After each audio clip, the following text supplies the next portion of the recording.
1500 साल तक जिसकी मर्जी आई उसने लूटा, जिसकी मर्जी आई उसने पीटा, जिसकी मर्जी आई उसने बेचा। गौरवशाली इतिहास नहीं है उतना, बहुत बदनुमा दाग है हमारे ऊपर। हम सबसे कमजोर थे, लूटे गए, पीटे गए, बेचे गए, व्यापार हुआ हमारा, हमको उनके लिए युद्ध लड़ने पड़े। उनके अगर घरेलू झगड़े हैं और आपके मान लीजिए कोई दो जो घरेलू झगड़े हों किसी दूसरे के, और आप उसके लिए अगर वो करने जाए तो झगड़ा करने के लिए उसके गाँव में किसी को पीटने के लिए आपको ले जाया जाए और आप वहीं मर जाओ, वहीं दफना दिए जाओ। हम झगड़े हैं दूसरों के लिए, अंग्रेजों के लिए झगड़े हैं दोनों वर्ल्ड वॉर में। उसके अलावा भी हम उनका कहीं किसी से झगड़ा हो जाए और वहां सामने वाले को पिटवाना हो तो हमको ले जाते थे। कब्जा करने के लिए भी हमको यूज किया गया। दलितों का एक मिसयूज गांव में चोरी करने में किया जाता था। गांव का जो ठाकुर या कोई बदमाश आदमी जो सामंत होता था, जिसके पास सब जमीनों पे कब्जा होता था, वो चोरी करने में इस्तेमाल करता था दलितों का। खेती में तो मजदूरी कराता था और रात में उनको इकट्ठा करता था कि हमको वहां चोरी करने चलना है, 10 लोगों की जरूरत है। तो दलित बस्ती में से ले जाता था 10 लोग और फिर उनसे चोरी करवाता था। दिन में लोगों के खेतों पे कब्जा करते थे, रात को लोगों के घरों में घुस के सामान चुराते थे और दलितों का उसमें उपयोग करते थे।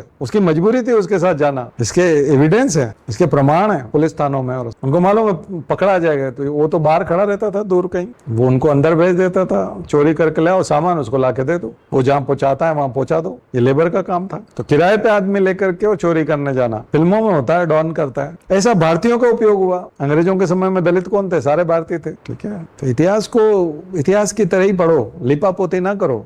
गंदगी जब कहीं फैली हो तो उसको इधर उधर फैलाना नहीं, उसको समेट करके बाहर फेंकना होता है। ठीक है, लोग उस पर लिपापोती करते हैं। गंदगी को पोतना बिल्कुल भी अच्छी चीज नहीं है, बदबू लंबे समय तक रहेगी। इतिहास इतिहास है, हो चुका है वो। बाप दादाओं ने अगर गलत किया है तो किया है, मूर्ख थे तो थे, पीटे गए तो पीटे गए, जूते खाए तो खाएं, क्या कर सकते हो उससे? मैंने नहीं खाया हो तो बड़े अच्छा आदमी, बल्कि दूसरों को जूते से मारते थे। बोलने से क्या होगा, असली में तो खाए ना।